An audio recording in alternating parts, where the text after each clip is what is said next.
On your knees.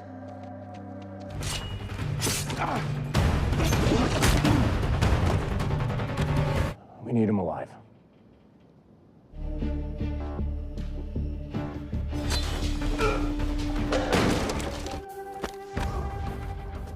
The movie opens at a drug cartel laboratory, where an elite DEA SWAT unit led by Agent James Baker prepares for a raid. A sniper eliminates the first guard and signals the team to proceed. Upon entering the lab, an intense gunfight erupts between the agents and cartel members. As the SWAT team gains the advantage, the criminals retreat into the lower levels. James and his team follow, systematically taking down the remaining enemies. After subduing nearly all the cartel members, James confronts the final thug, demanding he drop his weapon. However, when James is briefly distracted by another assailant, the thug lunges at him with a knife, but is quickly incapacitated. Though the mission ends in victory, James is horrified to realize he accidentally killed 3 innocent hostages amid the chaos.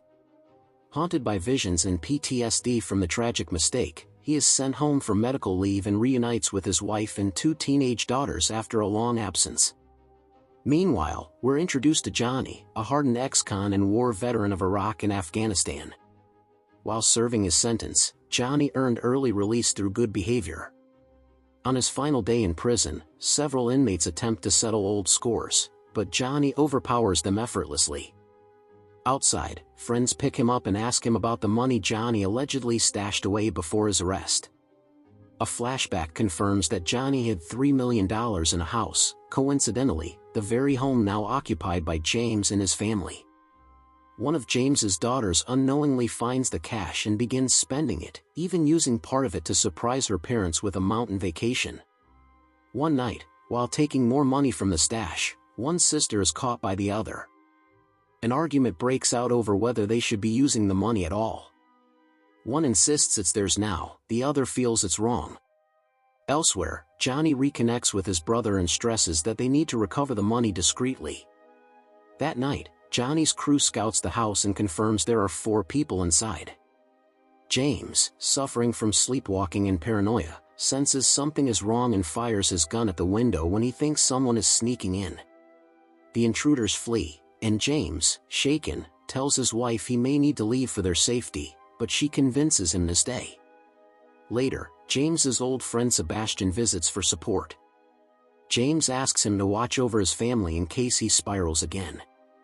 A doctor reassures James that PTSD symptoms are expected after such trauma.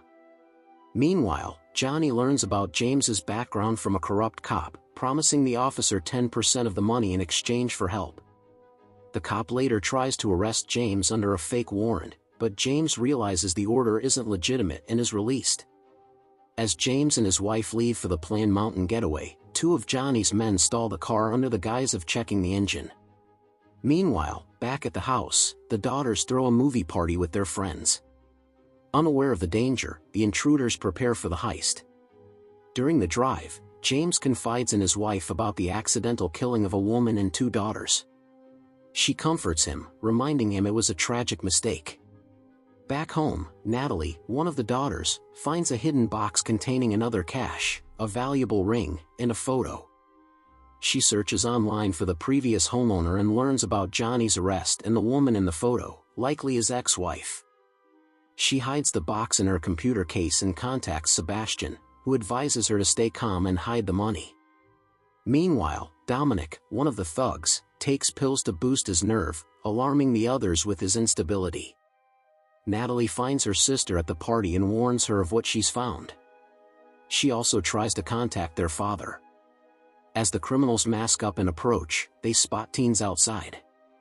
One thug captures a boy while Dominic shoots a girl trying to escape. Sebastian senses something is wrong and tries to send the teens home. Another is caught outside and gunned down.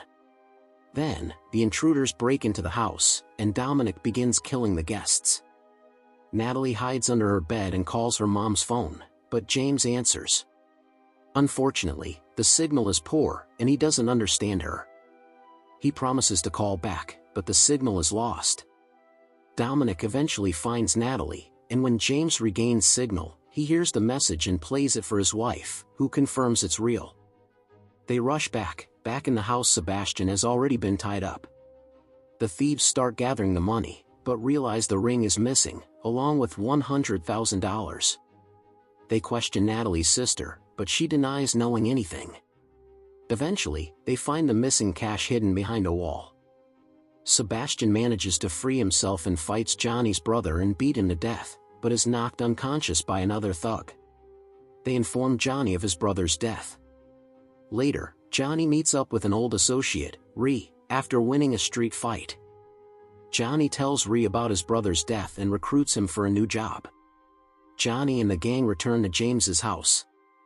Upon finding his brother's body, Johnny kills Sebastian in a rage and calls James, warning him. James, in turn, promises vengeance. Johnny then confronts Natalie, who gives him the ring box. James and his wife arrive, and he tells her to stay in the car. James sneaks past the thugs outside, taking them out one by one. Inside, he kills more intruders and rescues one daughter. Another thug tries to stab him, but James spots the shadow and strikes first. Johnny's men tell him James has arrived. Ree challenges James to a fight, and despite losing his knife, James gains the upper hand and knocks Ree out. Dominic enters with a gun, but James surprises him and turns the weapon against him. Upstairs, another thug holds Natalie hostage, but James takes the shot and saves her. After ensuring her safety, he challenges Johnny directly. James throws in Trey's dead body to distract Johnny, leading to a brutal fistfight. James overwhelms him, and just as the corrupt cop arrives, James convinces him to kill Johnny and split the money. The officer agrees and kills Johnny, but James's wife arrives just in time and shoots the corrupt cop. Finally, the police arrive, and James and his family are safe.